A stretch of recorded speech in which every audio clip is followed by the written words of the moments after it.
हाँ दोस्तों, सीरियल ये रिश्ता क्या कहलाता है कि आने वाले एपिसोड में एक बेहद भावुक और दमदार ट्रैक देखने को मिलने वाला है। अपकमिंग स्टोरी में कई बड़े ट्विस्ट और इमोशनल मोमेंट्स दर्शकों का इंतजार कर रहे हैं। जैसा कि आप सभी जानते हैं, अभीरा दिन रात अरमान की देखभाल कर रही है और उसे जल्द से जल्द ठीक करने की पूरी कोशिश कर रही है। लेकिन दूसरी तरफ अरमान चाहता है कि अभीरा अपनी जिंदगी भी जिए, अपने सपनों पर ध्यान दे और हर समय सिर्फ उसी की देखभाल में अपना पूरा समय न बिताए। वह चाहता है कि अभीरा अपने भविष्य के बारे में भी सोचे। आने वाले एपिसोड में परिवार के सभी लोग मिलकर अभीरा को थोड़ा रिलैक्स करने की कोशिश करेंगे।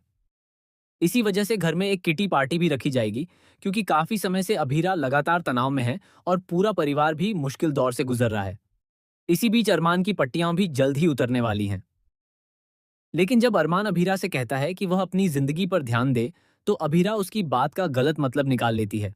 वह गुस्से में कहती है, अगर सबकी परेशानी की वजह मैं हूं, तो मैं यहां से चली जाती हूं। तुम अपनी जिंदगी अपने हिसाब से जियो। हालांकि अरमान का ऐसा कोई मतलब नहीं होता, लेकिन अभीरा जानबूझकर उसे अपनी नाराजगी महसूस कराना चाहती है और वहां से जाने लगती है। उसे रोकने के लिए अरमान व्हील चेयर से उठने की कोशिश करता है। वह उठ तो जाता है, लेकिन तुरंत गिर पड़ता है और दर्द में अभीरा का नाम पुकारता है।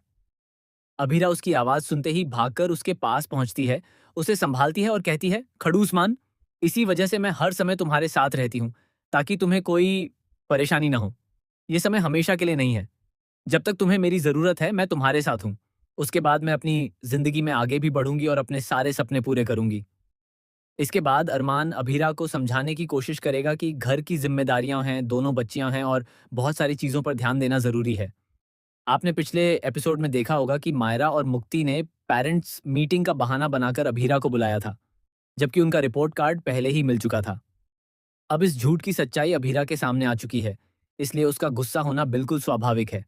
आने वाले एपिसोड में परिवार के सभी लोग अभीरा को अलग-अलग तरीकों से उलझाते और रिलैक्स करने की कोशिश करते नजर आएंगे। दूसरी तरफ संजय बंसल अपनी बड़ी चाल चल रहे हैं। वह धीरे-धीरे सभी क्लाइंट्स को अपनी पोद्दार फर्म की ओर खींच रहे हैं। वह लोगों से कह रहे हैं कि अभीरा और अरमान अब अपने काम पर पूरा ध्यान नहीं दे पा रहे हैं, इसलिए उनके केस सही तरीके से नहीं लड़े जा सकेंगे। इसी वजह से कई क्लाइंट्स उनका साथ छोड़ने लगे हैं। इसके बाद अरमान अभीरा को समझाएगा कि अगर उसने समय रहते अपने प्रोफेशन पर ध्यान नहीं दिया, तो सारे क्लाइंट्स दूसरी फर्मों में चले जाएंगे। यही वजह है कि फूफा जी अपनी इस चाल में लगातार सफल होते जा रहे हैं। अरमान की बातें सुनकर अभीरा भी उसकी बात को समझने लगेगी। इसके बाद अरमान अपनी देखभाल के लिए एक नर्स रखने का फैसला करेगा। घर के सभी सदस्य और नर्स मिलकर उसकी देखभाल करेंगे। वहीं अभीरा भी उसका पूरा साथ देगी, लेकिन अब वह अपने काम और करियर पर भी बराबर ध्यान देती हुई नजर आएगी। कुल मिलाकर आने वाला एपिसोड इमोशन, फैमिली ड्रामा और नए ट्विस्ट से भरपूर होने वाला है। अब देखना दिलचस्प होगा कि क्या अभीरा और अरमान मिलकर इस मुश्किल दौर से बाहर निकल पाएंगे, या फिर संजय बंसल की नई चाल उनकी जिंदगी में एक और बड़ा तूफान लेकर आएगी। आप इस अपकमिंग ट्रैक को देखने के लिए कितने एक्साइटेड हैं, हमें कमेंट करके जरूर बताइए। मिलते हैं अगली वीडियो में।